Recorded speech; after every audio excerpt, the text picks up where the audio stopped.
Les amis, et si, et si, et si le Real Madrid retrouvait une identité de football, de la créativité, de l'inspiration, faire lever les foules dès le début du match? Et si? C'est la question. Bon, les gars, il est quelle heure précisément? Il est 5 heures du matin. Les oiseaux sont en train de chanter. Le soleil se lève. Et nous, on vient de finir un match du Real Madrid.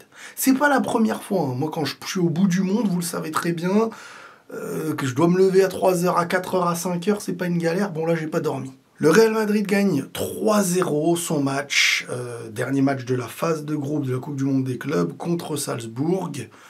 Et après un premier match contre Al Hilal très décevant, ne serait-ce que dans la volonté, dans les intentions, un deuxième match qui s'est vu être face à Pachuca plus intéressant, avec une défense plus haute, etc. Mais un carton rouge, des choses qui pour moi étaient la déception. Enfin, peut-être que c'est le début d'une histoire, de quelque chose de nouveau. Aujourd'hui, on a eu le droit à un Real Madrid. Bien entendu, tu joues Salzbourg. Hein. Encore une fois, prenez en compte ce que je veux dire. On n'est pas là pour parler de score. On n'est pas là pour parler de tu t'es confronté, tu as battu un gros, tu as machin. On est là pour parler d'intention, de transition, de quelle est l'identité qui est en train d'être créée par Xabi Alonso, vers quoi se dirige le Xabi Ball, comment... Voilà. Vers quoi on avance? C'est ça qui est intéressant. Parce que l'année dernière, même un match comme ça, tu le gagnes. Tu peux le gagner. Peut-être même avec plus de buts, qui sait? Mais toujours, et je ne sais pas pour vous l'année dernière, jusqu'à même le premier match qu'on a eu de cette Coupe du Monde des clubs, tu ressens une frustration. Un début de match hasardeux. Pas assez de maîtrise. L'équipe d'en face qui peut t'avoir à n'importe quel moment. Un milieu qui ne sait pas conserver le ballon. Et là, en fait, les gars, waouh! On a vu la lumière! On a vu la lumière! On a vu le Real Madrid qui cherche à presser haut, qui conserve et a du ballon, qui combine, qui fait reculer, qui, quand il joue, il y a 2-3 passes, tac, oh, la dernière, oh, l'occasion! Tu vois, des frissons, des sensations, du football moderne. Et on y est. On y est. Il y a une instauration, une volonté de quelque chose. Parce que oui, Xabi Alonso arrive, mais on pouvait aussi se dire, et c'est le questionnement qui existait même chez certains plateaux, est-ce que ce Real Madrid pourrait être capable de presser? Est-ce que ce Real Madrid pourrait être capable de changer d'identité? Bah ils peuvent. Bah oui, ils peuvent. Enfin, t'es le Real Madrid, t'as des grands joueurs. Et Xabi Alonso est en train d'instaurer petit à petit des choses hyper intéressantes. Un ressenti de 3 défenseurs avec Tchouaméni, comme on l'avait un petit peu évoqué à certains moments plus bas, avec Rudiger et Højsæn, toujours mon coup de cœur, les gars. Hein. Qui est la première rampe de lancement, qui est celui qui instaure la créativité, qui est celui qui lance l'inspiration. Avec donc, en phase de jeu, faut comprendre, on l'a compris avec Xabi Alonso, il n'y a pas de phase de jeu fixe et c'est un joueur à un poste qui ne bouge pas. Mais globalement, ce qu'on a vu, surtout en première mi-temps, c'était Tchouaméni central, défenseur central, à sa gauche Højsæn, à sa droite Rudiger, et juste devant lui, Valverde et Arda Güler. Alors Arda Güler, c'est plus des points qu'il est en train de mettre là, qu'il est en train de marquer, sans prendre en compte que Bellingham, les gars, va manquer plusieurs mois en début de saison. Donc Arda Güler, ça va être vraiment le joueur de créativité.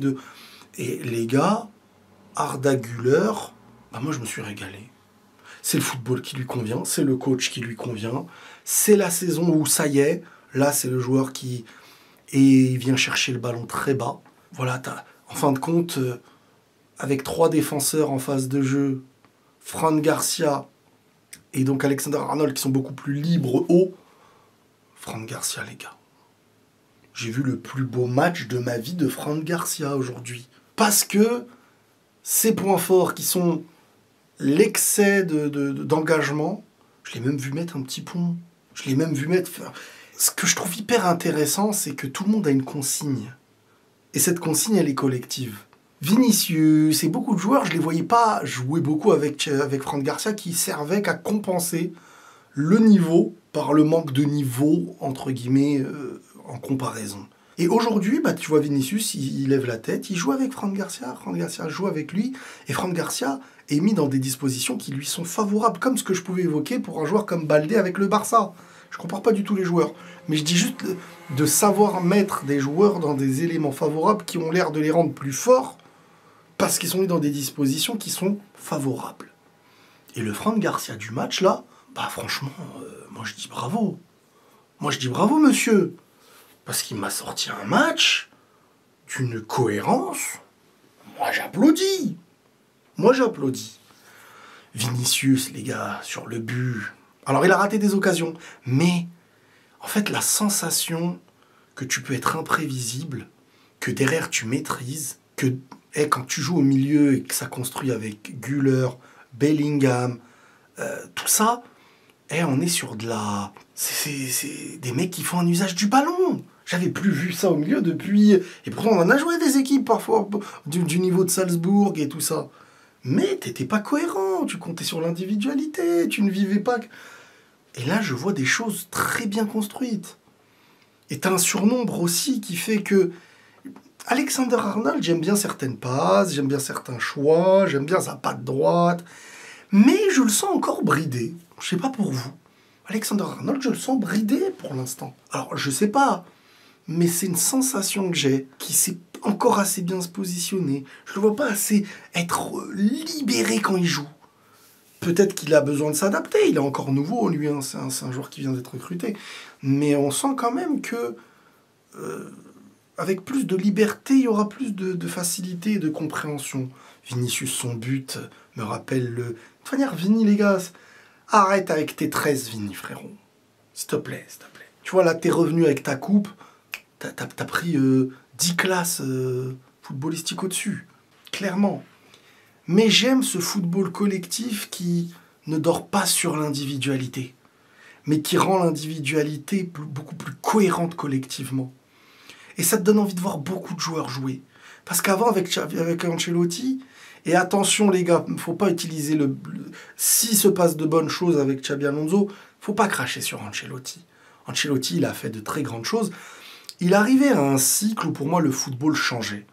La modernité d'un foot qu'il faut instaurer, comme on l'a évoqué il n'y a pas longtemps, football haut, créatif, intensif, tu vois, t'additionnes beaucoup de choses, et attendre pour vivre de l'individualité n'est plus la meilleure idée. Maintenant, Ancelotti a fait ce qu'il a fait, on peut dire merci pour tout et dire tout le bien qu'on pense de ce qu'est en train de construire dans l'identité, dans le mental, dans des nouveaux leaders, dans beaucoup de choses nouvelles, d'un Xabi Alonso, le Xabi Ball. Il ne faut pas s'enflammer, il faut être content de ce vers quoi on se dirige. Ensuite, on va avoir des confrontations, on va avoir un début de championnat. Moi, cette Coupe du Monde des clubs, je compte pas la gagner. Si tu la gagnes, j'en serais très heureux. Mais moi, je veux voir de la progression. Je veux voir des choses. J'ai envie de voir quelque chose qui évolue. Quelque chose où je me dis, ça, c'est mieux qu'hier. Et les joueurs voir un jeu cohérent ensemble. Et ça, là, en si peu de temps... Tu vois l'intention qui est mise. Il y a des matchs où on va être un peu plus déçus. Hein, je dis pas. Je pense qu'il y a des matchs où ça va être plus difficile. Mais t'instaures. Regardez les équipes qui ont instauré des choses. Luis Enrique, l'Arsenal, le Barça. Ça te le rend à un moment donné. Ça te le rend. Sauf que toi, là, t'as le collectif, mais t'as aussi les individualités. Et qu'elles sont bénéfiques quand c'est beau collectivement. Le petit Gonzalo, les gars. Il marque des points de malade, ce garçon. J'espère qu'on est tous d'accord pour dire que l'année prochaine, il est en équipe première. Équipe première, pour ceux qui ne comprennent pas, ne veut pas dire être dans le 11 titulaire. Mais dans l'équipe première, dans la saison, il peut rentrer en cours de jeu et tout. Hendrick aura des choses à prouver. Mais Hendrick, je pense qu'avec le foot moderne de Xabi Alonso, il va y avoir de la compréhension sur celui qu'il est et comment lui aussi devra jouer. Il y a beaucoup de choses que j'ai aimées dans ce match, les gars. On reviendra bien sûr en détail sur plein d'aspects et vos questions que vous me poserez sur Insta. Au passage, je vous remercie énormément pour le retour sur X. Je suis revenu sur X, les gars, pour plusieurs raisons, professionnelles surtout. Je vous avais expliqué un peu pourquoi j'ai quitté le truc là-bas. Et j'ai perdu tous mes abonnés X de mon ancien compte. J'ai gardé le même arrobase, donc n'hésitez pas à venir vous réabonner sur mon compte Twitter, parce que c'est le même arrobase, mais il a été supprimé l'ancien, et il y a un nouveau, mais bon, on est déjà monté à 20 000 en un jour et demi, grâce à vous et vos messages et tout, vous êtes des crèmes les frérots. Voir des séquences de foot. Alors, ce que j'aime bien avec ce Xabi Alonso Ball, Xabi Ball, c'est que je vois un Real capable de jouer vite, capable de construire et faire reculer, et un Real qui a l'air de plus en plus serein dans son jeu. Encore une fois, je le répète parce que j'ai envie de le répéter, parce que je sais qu'on me le dira, c'est que Salzbourg. Mais l'année dernière, c'est une saison à 90% où tu joues des équipes inférieures à toi, que tu peux dominer comme tu le fais, et que c'était pas serein. Tchouaméni en maître de défense sur l'aspect défensif, en défenseur central comme ça, j'ai kiffé. Parce qu'en fait, il a à la fois un rôle de ce qu'il sait faire en milieu défensif, contrôle et lâcher les ballons à gauche à droite, mais avec sa capacité défensive épaulée par un Huijsen qui joue au ballon, et ça va être une doublette ou une triplette, ça dépend comment on l'évoque, mais Tchouaméni-Huijsen, qui va être hyper intéressante parce que capacité solide, défensive, additionnée à Huijsen qui est le football à l'état pur, lui c'est un génie, et au milieu tu mets le ballon, tu mets des porteurs de balles. Et le fait que tu en aies 3 derrière, ça favorise un aspect défensif et en même temps un aspect créatif au milieu, là où tu n'as pas à réfléchir parfois sur l'aspect de défendre au milieu. Et tu as une supériorité sur les efforts et des dédoublements de chaque côté. J'espère voir Alexander-Arnold en faire plus des dédoublements, mais on sent qu'il y a encore un besoin d'adaptation de son côté. Et un Fran Garcia qui était exceptionnel. Et un Bellingham aussi, dans le jeu où ça orientait le jeu intelligemment. Valverde va mieux exister avec tout ça autour de lui. Vini, c'est hyper cohérent. Gonzalo, buteur en plus. Donc le gars, avec le peu de matchs qu'il a eu, hein, c'est buteur en Coupe du Roi, là, le but qui te sauve. C'est buteur au premier match contre Al Hilal. C'est passeur au match dernier, hein, hyper intelligent. Et c'est buteur d'un très beau but aussi, là où il va faire le pressing, il récupère en fin de match, quand tu menais 2-0. Il fait ce pressing jusqu'au bout, face au gardien, il pique sur le côté. Il a une belle palette. C'est un joueur de foot qui a une belle palette et qui est dans un état d'esprit que Xabi Alonso va kiffer. Il y a les tauliers, il y a les titulaires et des joueurs comme ça que tu fais rentrer. C'est pas le profil Joselu sur l'aspect de grand remiseur et tout, mais c'est le joueur que tu fais rentrer avec un profil beaucoup plus axé sur à la fois savoir jouer, savoir dévier. Le jeu de déviation, par contre, il est hyper bon. Il voit le jeu et tout. Il est plus à l'aise balle au pied qu'un Joselu. Il a moins de taille, mais il est très concentré sur les buts et il a une marge de progression parce qu'il est très jeune. Ce Real ne joue pas encore avec Mbappé et je suis impatient de voir avec le Kicks. Comme je vous ai dit, pour moi, le duo Vini-Kicks, il va être intéressant quand ils seront bien épaulés. Et je pense que ça va être le cas. Surtout que le mercato n'est pas terminé. Et franchement, je suis très, très satisfait du visage du Real Madrid. Parce que possiblement, cette première mi-temps, on n'a pas vu ça au Real. Je ne vais pas dire depuis des années, mais peut-être depuis des années. Et même quand tu jouais des équipes moins fortes que toi, voire peut-être moins fortes que Salzbourg. C'était pas comme ça, c'était pas cohérent. Là, les joueurs, tu vois, Vini, il sait qu'il peut faire la différence, mais il sait qu'il a une autre palette qu'on lui évoque quotidiennement dans un esprit collectif. Et c'est ça qui va être parfait pour Vini. Il aura avec le Brésil la confiance d'un Ancelotti qui le connaît et un aspect nouveau, tactique, cohérent, savoir jouer avec les autres et qui va évoluer encore plus. Je pense qu'on aura une très belle version de Vini parce qu'on va avoir un collectif qui va jouer ensemble parce que le Real ne jouait plus ensemble. J'ai senti une équipe soudée, cohérente sur chaque ligne. Et ça fait du bien, les gars. Ça fait du bien de voir le football quand il mérite d'être, Tu vois, quand tu regardes le match et que tu dis, j'aurais aimé que ça dure plus longtemps. Que le match, il commence et tu te dis, ah, enfin, on n'est pas dans le début de match frustrant. Maintenant, c'est la régularité et la transition qu'on attendait. Je n'attends que ça de cette Coupe du Monde des clubs.